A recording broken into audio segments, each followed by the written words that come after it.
It's good to see you, son. It's been a while. How have you been? How's work? It's fine, yeah. Work is okay. Just a lot on my mind lately. That's why I wanted to come talk. You know you can always talk to me.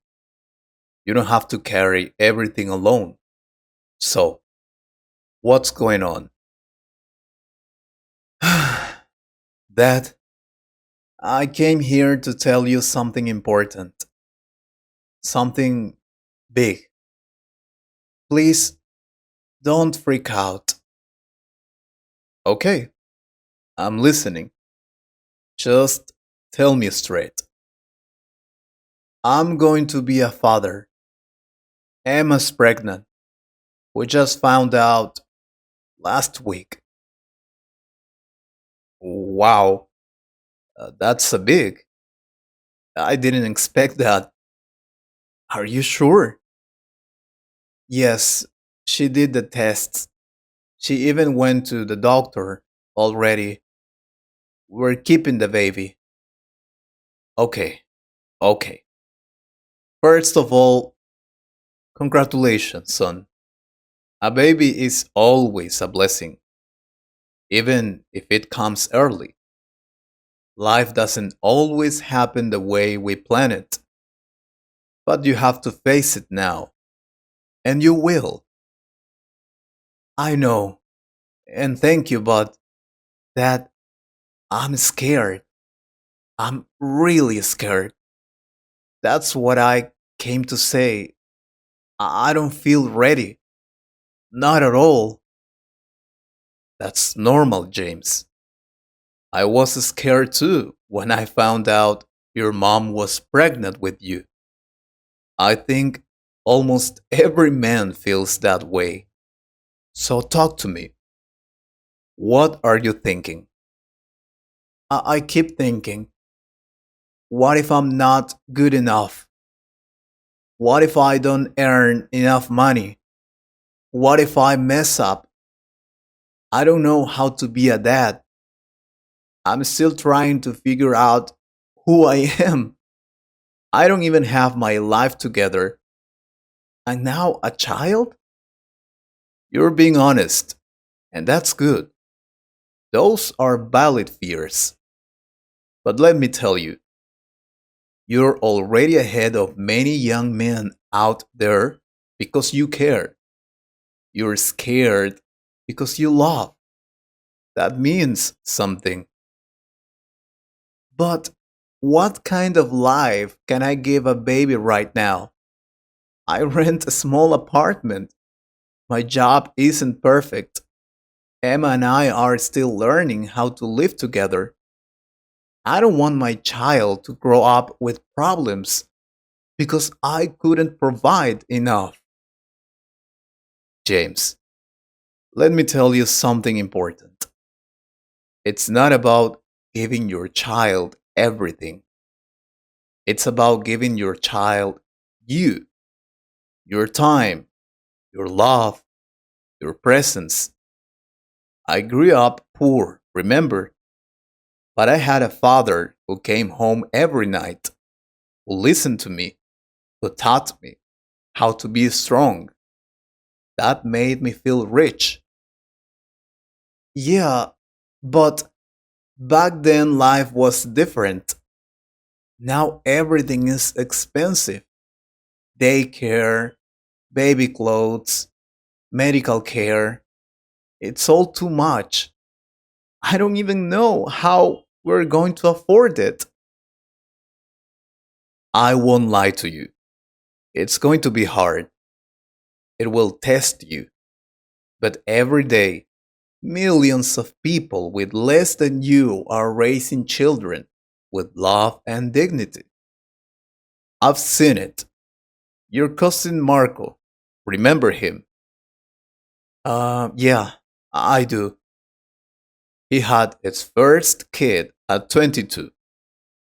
He was working nights at a gas station and taking online classes. But he did it. Slowly, he built something.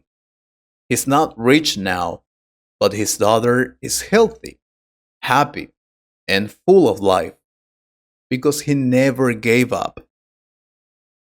I remember he told me how tired he always was. Yes, tired, but proud.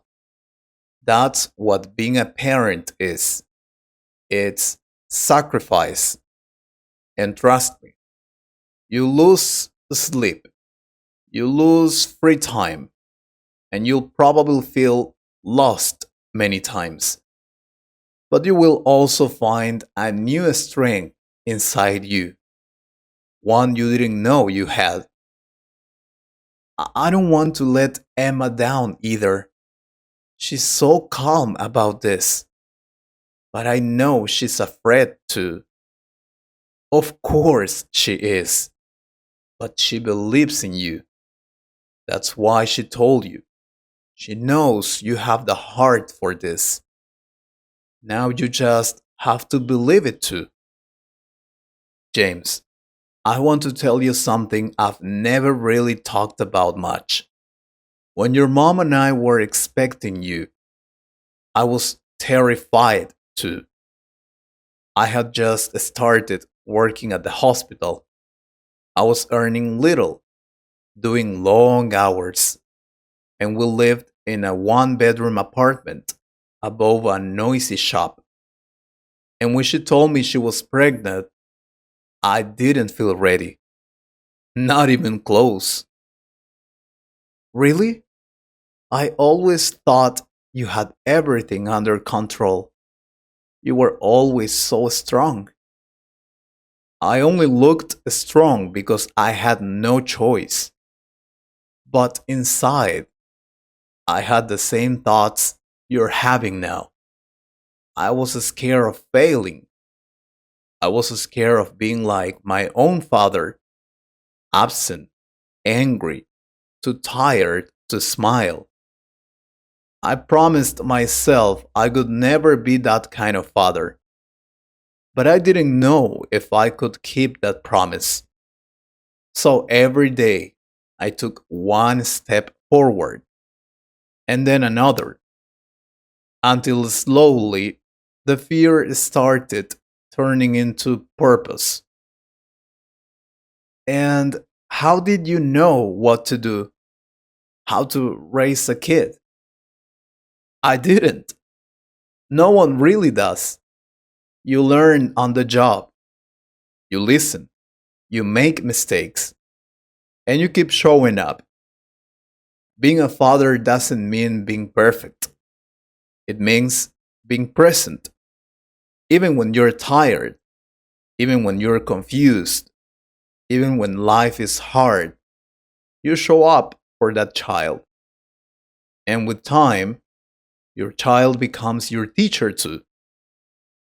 That sounds powerful, but still, that sometimes I feel like I'm just a boy myself. How can I teach another person how to live? You teach by being honest, by being kind, by loving deeply. You teach by showing your child that it's okay to be scared, but you still do what's right. You teach through your actions, not your perfection. You make it sound like it's beautiful, not just scary. Because it is. It's one of the most beautiful, humbling things you can ever experience. Do you know your Uncle David? He was wild when he was young, always getting into trouble, never serious about anything. But the moment he held his baby girl, something changed in him. He found meaning, direction. I've seen it with friends too, men who never believed in themselves until someone called them dad. I guess I've just been thinking about everything I lose, my freedom, my sleep, maybe my dreams. Yes, you lose some of those things, at least for a while, but you'll also gain something you can't even imagine yet. You'll gain purpose. You'll gain a deeper love than you've ever known. You'll gain moments that no money, no freedom, no perfect plan can replace. Like the first time your child says, Daddy, or the way they run to you after a long day just to hold your hand. That sounds amazing, but still, I don't feel ready. Nobody ever does. But here's the truth, son. Readiness doesn't come before responsibility. It comes because of it. The moment that child is born, something inside you will shift. It may not be loud or dramatic, but it will be real. You will grow day by day, and I'll be here for you. You're not doing this alone. I needed to hear this. I didn't even realize how heavy this fear was until I started talking about it. That's why we need family, not just to share the good times, but to carry the weight of the hard ones. And let me tell you this too, Emma will need you, not just as the father of the baby, but as her partner. Be present for her, protect her heart, talk to her, cry with her if needed. She's probably carrying so many emotions too. You're right. I've been so focused on my fear that I forgot she's probably just as overwhelmed. I need to talk to her more, support her better. That's what love is, son. You grow together, you hold each other up, and one day you'll both look at your child and realize it was worth it. Every fear, every sacrifice, every late night, it was all worth it. Thanks, Dad. I mean it. I came here scared and confused, but now I feel something I haven't felt in weeks. Hope. That's all you need to begin. A little bit of hope, a lot of heart, and the courage to keep going. You're going to be a great father, James. And when that baby comes, I'll be right here, proud as ever, ready to hold my grandchild. We'll name the baby after you, if it's a boy. Only if he's not as stubborn as me. Deal. If you could improve your English a little more, please subscribe to the channel and share this video with a friend. Thank you very much for your support.